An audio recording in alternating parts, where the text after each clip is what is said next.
اللہ رب العزت کا گھر، جس کو ہم بیت اللہ کہتے ہیں، خانہ کعبہ کہتے ہیں، قبلہ کہتے ہیں، اس گھر کی بڑی شان ہے، بڑی عظمت ہے۔ دیکھیے، حالانکہ اللہ رب العزت لا مکانی ہے، وہ مکان جگہ سے پاک ہے، اور ہم مکانی ہیں، زمانی ہیں، ہم جگہ کے بھی محتاج ہیں، زمانے کے بھی محتاج۔ وہ ذات نہ جگہ کی محتاج نہ زمانے کی محتاج، لیکن پھر بھی ہم کہتے ہیں بیت اللہ، اللہ کا گھر، حالانکہ اللہ گھر سے پاک ہے، پھر بھی ہم کہتے ہیں اللہ کا گھر۔ بات یہ ہے کہ جب کسی چیز کی عظمت کو بیان کرنا مقصود ہو تو اس چیز کی نسبت کسی بڑی شے کے ساتھ کر دی جاتی ہے، بڑی ذات کے ساتھ کر دی جاتی ہے۔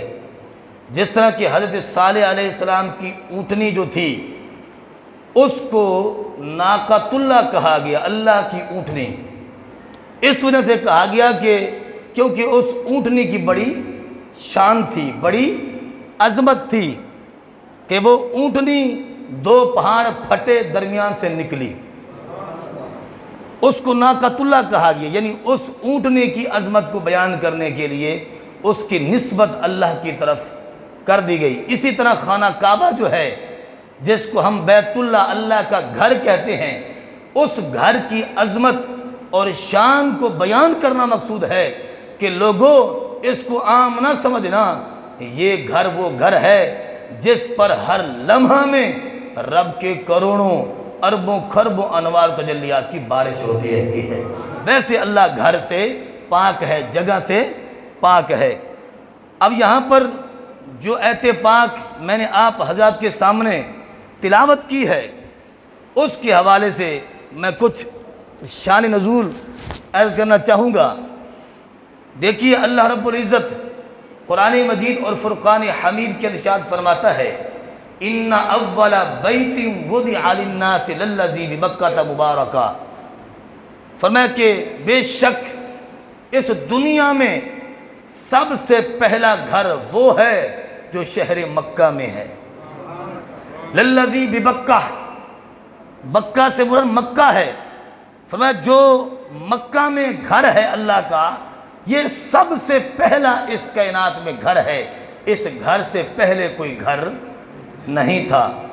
تو اس ایت پاک کا شان نزول کچھ اس طرح ہے کہ جس وقت تحویل قبلہ کا واقعہ پیش آیا، میرے پیارے آقا علیہ السلام کو جب یہود نے تانا دیا، کفار مکہ نے تانا دیا، اور یہود و نصارہ نے یہ کہا کہ اگر تم سچے نبی ہو، تمہارا دین اگر سچا ہے، تمہارا دین ہمارے دین سے جدا ہے، تو پھر تمہارا قبلہ بھی ہمارے قبلے سے جدا ہونا چاہیے، ہمارا بھی بیت المقدس، تمہارا بھی بیت المقدس، تم ہمارے قبلے کی طرف منہ کر کے جو نماز پڑھتے ہو، یہ اس بات کی دلیل ہے کہ ہمارا دین سچا ہے، کیونکہ تمہارا دین اگر الگ ہوتا تو تمہارا قبلہ بھی الگ ہوتا۔ جب ایسی بات ہوئی، میرے پیارے آقا علیہ السلام کے دل میں غم آیا، حزن آیا۔ پیارے آقا علیہ السلام نماز پڑھا رہے ہیں، قرآن اس منظر کو بیان کرتا ہے۔ قرآن کہتا ہے، قد نرا تقلب وجہک فی السماء فلنولینک قبلۃ ترضاها فول وجہک شطر المسجد الحرام۔ فرمایا اے میرے نبی علیہ السلام، آپ جو نماز میں بار بار آسمان کی طرف دیکھ رہے ہیں، میں آپ کے چہرے کو دیکھ رہا ہوں، میں آپ کے دل کی جان رہا ہوں کہ تمہارے دل کے اندر بات کیا ہے۔ اے میرے نبی علیہ السلام، آپ غمگین ہیں کہ یہود و نصارہ نے تانا دیا ہے کہ تمہارا دین الگ ہے، تو تمہارا کعبہ، تمہارا قبلہ بھی الگ ہونا چاہیے، تم بیت المقدس کی طرف منہ کر کے نماز کیوں پڑھتے ہو؟ اے میرے پیارے آقا علیہ السلام، حضرت آدم علیہ السلام سے لے کر حضرت عیسیٰ علیہ السلام تک ہر نبی کا قبلہ میری مرضی کے مطابق بنا، مگر اے نبی قبلتن ترضاہا، اے میرے پیارے مصطفیٰ تمہارا قبلہ تمہاری مرضی کے مطابق ہوگا۔ فَوَلِّ وَجْهَكَ شَطْرَ الْمَسْجِدِ الْحَرَامِ، تو آپ جس طرف بھی منہ کر لیں گے میں اسی جانب کو قبلہ بنا دوں گا۔ تو حضور نے مسجد حرام کی طرف یعنی قبلہ بیت اللہ کی طرف منہ کر لیا تو اللہ نے خانہ کعبہ کو اپنا گھر اور ہمارا قبلہ بنا دیا۔ اسی منظر کو اعلیٰ حضرت فرماتے ہیں قبلۃ ترضاہا، کہ آپ کا قبلہ آپ کی مرضی آپ کی رضا کے مطابق ہوگا۔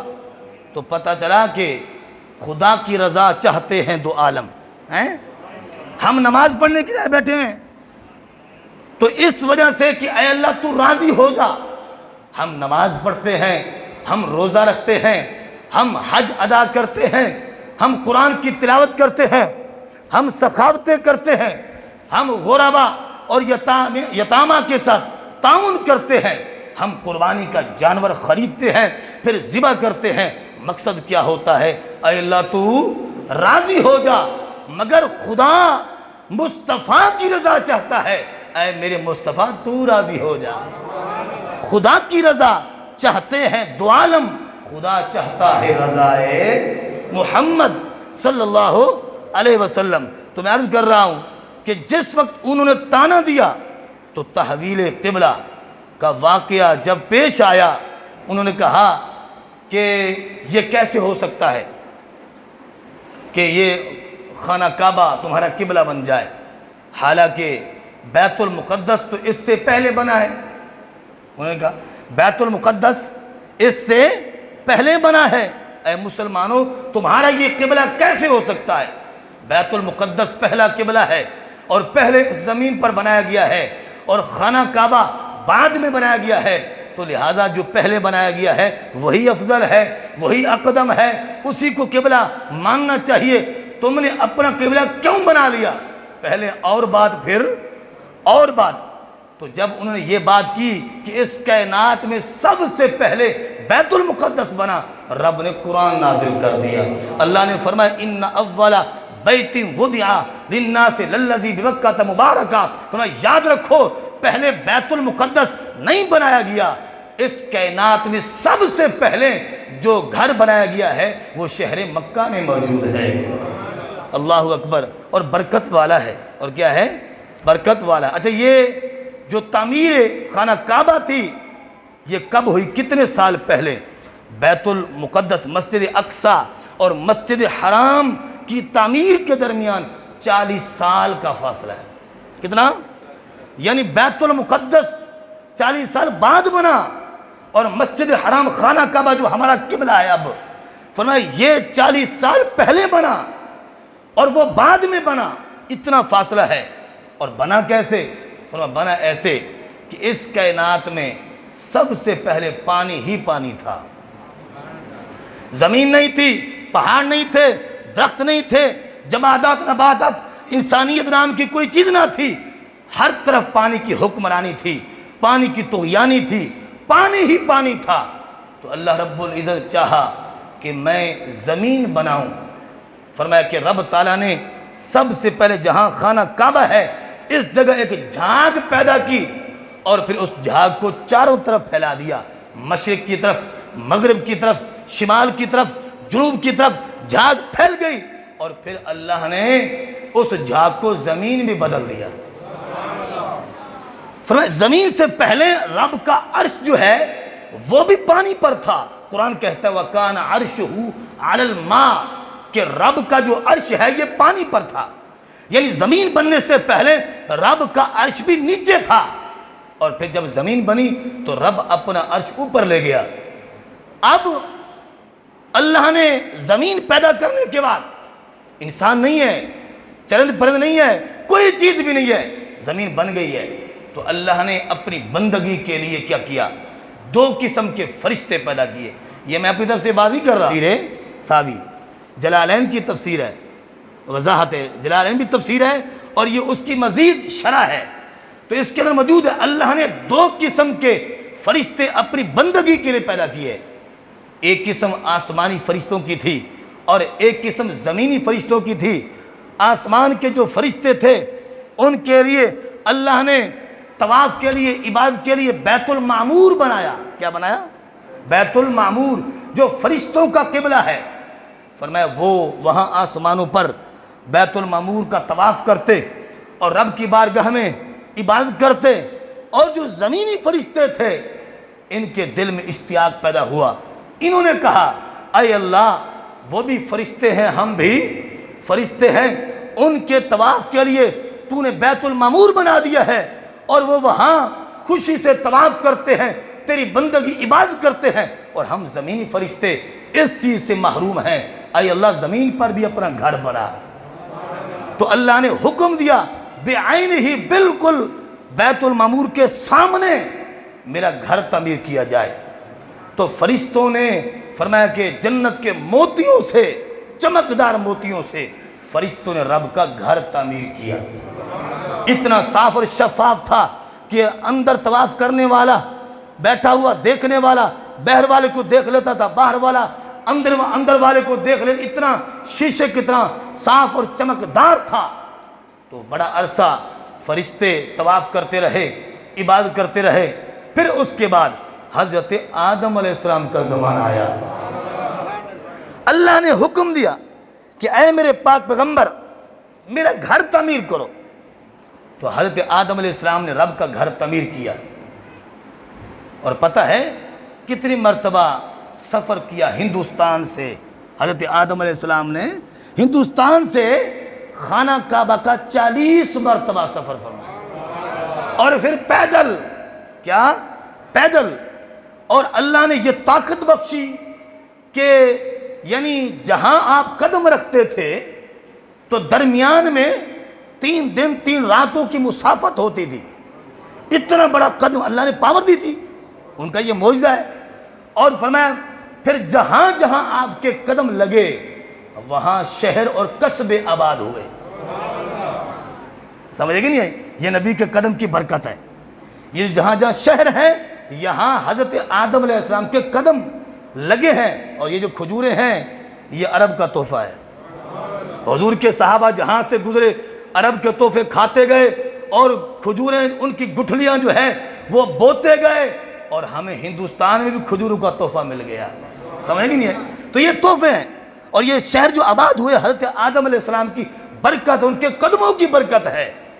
اور پھر میں عرض کروں کہ جس وقت خانہ کعبہ تعمیر ہو گیا اور اس کے بعد حضرت آدم علیہ السلام نے طواف کیا، رب نے فرمایا اے میرے آدم علیہ السلام، قضیتا، تم نے طواف کر لیا، حج کر لیا؟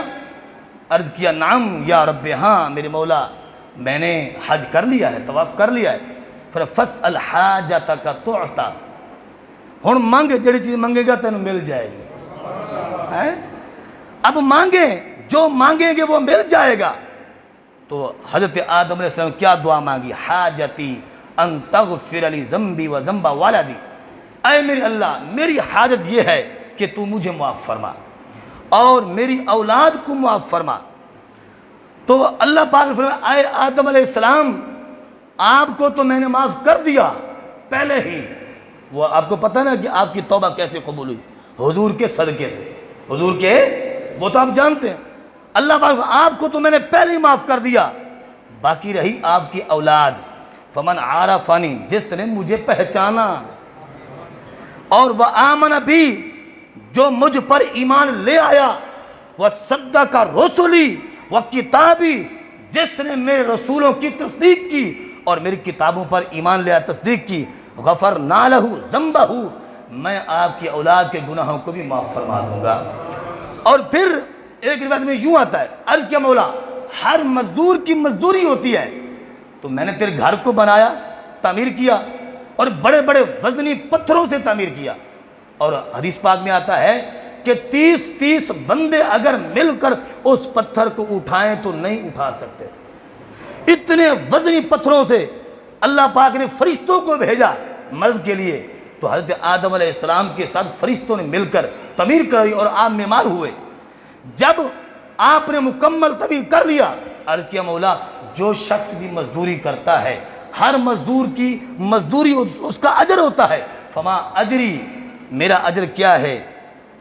تو اللہ پاک نے فرمایا اذا تفتا غفرت لک، جب آپ نے اس گھر کا طواف کیا میں نے آپ کو معاف کر دیا۔ عرض کہ یا رب زدنی، کچھ اضافہ فرما۔ فرما اغفرک اغفر لاولادک اذا طافوا بہ، فرمایا کہ جب آپ کی اولاد سے جو شخص بھی آ کر اس گھر کا طواف کرے گا میں اس کے گناہوں کو معاف کر دوں گا۔ عرض کیا یا رب زدنی، کچھ اور اضافہ فرما مولا، کچھ اور اضافہ فرما۔ فرمایا اللہ نے کیا فرمایا؟ اغفر لمن استغفر له الطائفون قال حسبی حسبی۔ حضرت آدم نے جب یہ دعا مانگی کوئی اضافہ فرما، اللہ نے فرمایا جو طواف کرے گا اس کے گناہ بھی معاف کر دوں گا، اور طواف کرنے والا جس بھائی کے لیے دعا مانگے گا اس کے گناہ بھی معاف کر دوں گا، اس کے گناہ بھی معاف کر دوں گا۔ پھر عرض کیا حسبی حسبی، ہن کافی ہے اللہ، ہن کافی ہے، ہاں جی میری اولاد دی بگڑی بن جائے گی، جو بھی طواف کرنے کے لیے آئے گا خود بھی گناہ معاف کروا کے جائے گا، اور جس کے لیے دعا مانگے گا اللہ اس کے گناہ بھی معاف کر دے گا۔ کہ خانہ کعبہ کی فضیلت اتنی ہے، حدیث پاک میں آتا ہے کہ جب پہلی نظر پڑتی ہے خانہ کعبہ پر تو بندہ جو بھی دعا مانگتا ہے اللہ پہلی دعا ضرور قبول فرماتا ہے۔ حضرت امام اعظم ابو حنیفہ رحمت اللہ علیہ سے کسی نے سوال کیا کہ امام وقت، میں نے یہ سنا حدیث پاک میں آیا ہے کہ جب بندہ خانہ کعبہ کو پہلی نگاہ پر دیکھتا ہے، سامنے نظر آتا ہے، پہلی نظر پر دیکھتا ہے تو جو دعا مانگتا ہے وہ قبول ہوتی ہے۔ میں چاہتا ہوں کہ میں کوئی ایسی دعا مانگوں کہ جس کی وجہ سے میری ساری دعائیں قبول ہو جائیں۔ تو آخر وہ بھی کوئی عام انسان نہیں تھے، امام اعظم تھے۔ انہوں نے فرمایا اے سوال کرنے والے سن، جب تیری پہلی نگاہ خانہ کعبہ پر پڑے دعا اور دعا کریں اللہ ہمیں بھی دیکھنا نصیب فرمائے۔ جب تیری پہلی نظر پڑے گی خانہ کعبہ پر تو نے اور کوئی دعا نہیں مانگنی، صرف ایک دعا مانگنی ہے، اے اللہ میری دعا یہ ہے کہ مجھے مستجاب الدعوات بنا۔ مستجاب الدعوات بنا کیا مطلب؟ میری دعا یہ ہے کہ جو دعائیں میں اس کے بعد مانگوں میری ہر دعا ہی، پہلی دعا یہ ہے کہ جو دعا مانگوں، یہ پہلی دعا ہے، جو دعائیں میں مانگوں میری ہر دعا قبول ہو، مجھے مستجاب الدعوات بنا۔ جب تو یہ دعا مانگے گا تو انشاءاللہ اس کے بعد جو دعا بھی جہاں بھی مانگے گا اللہ تیری ہر دعا کو قبول فرما دے گا۔ اتنی فضیلت ہے اس گھر کی، قرآن عظمتیں ترانے بیان کر رہا ہے۔ قرآن کہتا ہے دخلہ کان آمنا، فرمایا جو شخص اس گھر میں داخل ہو جاتا ہے وہ امن والا ہو جاتا ہے۔ کیا بلا؟ امن والا ہو جاتا ہے۔ یہ تو اب زمانہ اسلام ہے نا، زمانہ جاہلیت میں بھی یہی روج تھا۔ اس زمانے کے کفار کا اگر کوئی قتل کر کے بھی خانہ کعبہ میں داخل ہو جاتا حرم کعبہ میں تو وہ جہلا، وہ کفار، وہ بھی اس کو ہاتھ تک نہیں لگاتے تھے۔ یعنی اس زمانے میں بھی خانہ کعبہ نے امن دیا ہوا تھا، اب بھی امن ہے۔ اگر کوئی قاتل بھی حرم کعبہ میں داخل ہو جائے اور اس مقتول کے ورثہ اس کو وہاں پالے، اس کو ہاتھ تک نہیں لگا سکتے۔ حضرت عمر بن خطاب رضی اللہ عنہ نے کیا خوب فرمایا، فرمایا لوگوں یاد رکھو اس گھر کی اتنی عظمت ہے، اس حرم کی اتنی شان ہے، اگر فرمایا میرے باپ کا قاتل مجھے یہاں حرم کعبہ میں مل جائے تو خدا کی قسم حرم کعبہ میں جب تک وہ رہے گا میں اس کو ہاتھ تک نہیں لگاؤں گا یہاں تک کہ حرم کعبہ سے باہر نکل آئے۔ اور پھر امن دیکھیں، شان دیکھیں، فرمایا یہ وہ گھر ہے کہ جس پر پرندے اڑتے نہیں، خانہ کعبہ پر پرندے آ کے اڑتے نہیں، احترام کرتے ہیں۔ خانہ کعبہ کی چھت پر اڑتے نہیں ہیں پرندے، حالانکہ کبوتر جو قریب ہے وہاں پرندے ہیں، مگر اڑتے نہیں خانہ کعبہ کے اوپر۔ ہاں کب اڑتے ہیں؟ جب ان پرندوں میں سے کوئی بیمار ہوتا ہے تو بیمار ہو کے رب کے گھر کی طرف آتا ہے، اس کی رب کے گھر کی فضا اس کو لگتی ہے، وہ شفا یاب ہو جاتا ہے۔ فرمایا کہ مقام ابراہیم بھی وہاں ہے، مقام ابراہیم جانتے ہیں کیا ہے؟ اور مقام ابراہیم وہ ہے کہ جس جگہ جس پتھر پر چڑھ کر حضرت ابراہیم علیہ السلام نے خانہ کعبہ کو تعمیر کیا تھا، اور اس پتھر میں آپ کے قدم مبارک منقش ہو گئے تھے۔ اب روایت کے یہ کتاب، میں تو کتابی بات کر رہا ہوں، جو حاجی صاحب دیکھ کے آئے ہیں وہ تو جانتے ہیں کہ اتنے ہاتھ لگتے ہیں اس جگہ کو، لوگ چومتے ہیں، مگر اس کے باوجود آج بھی قدم منقش ہے، آج بھی ان کا معجزہ نظر آ رہا ہے کہ اس پتھر کے اندر حضرت ابراہیم علیہ السلام کے قدم مبارک منقش ہیں اور لگے ہیں اللہ کے نبی کے۔ تو حضرات محترم، بڑی عظمتیں ہیں اور بڑی شان، دنیا میں پہلا وہ گھر خدا کا، ہم ہیں پاسباں اس کے، وہ پاسباں ہمارا۔ یہ جو کرونا میں کمزوریاں آئی ہیں یہ مرکز کی طرف سے آئی ہیں۔ اگر اس وقت سعودی عرب کی حکومت ڈٹ جاتی اور خانہ کعبہ کو خالی نہ کرواتی تو پاکستان میں مسجدوں کو تالے نہ لگتے، کیونکہ خانہ کعبہ کو انہوں نے ایک قسم کے تالے لگا دیے تھے۔ تو مرکز کی طرف سے کمزوری آئی اور جس وجہ سے ہمارے اوپر جو ہے یہ چیزیں مسلط کی گئی کہ مسجد کو تالا لگا دو۔ میں کسی کی مخالفت نہیں کر رہا، میں ایک دینی بات کر رہا ہوں۔ ارے بھائی، وہاں کی تو فضا یہ ہے کہ جس فضا سے پرندے بھی شفا یاب ہوتے ہیں، تو وہاں انسان کیوں نہ شفا یاب ہوں گے؟ وہ امام کعبہ، اس کو شرم نہیں آئی کہ سپرے اٹھا کر خانہ کعبہ پر کر رہا ہے، سپرے اٹھا کر۔ او خدا کے بندو، اس کی تو فضا ہی شفا والی ہے، ذرہ جو ہے اس میں شفا ہی شفا ہے، اور مدینہ شریف میں شفا ہی شفا ہے، یہ ہمارا عقیدہ ہے۔ تو وہاں سے کمزوری جب آئی تو پھر ہمارے اوپر یہ چیزیں مسلط ہوئی۔ تو اس لیے ہم دعا گو ہیں، اللہ ہمیں اپنے مرکز میں مضبوطی عطا فرمائے، اور ہمارے خانہ کعبہ اور اسی طرح پیارے مدینہ شریف جو ہے گنبد خضرا کی اللہ حفاظت فرمائے، دشمنوں کے شر سے اللہ ہمارے مرکز کو محفوظ فرمائے، اور اس کی برکتیں ہمیں زیادہ سے زیادہ حاصل کرنے کی توفیق عطا فرمائے۔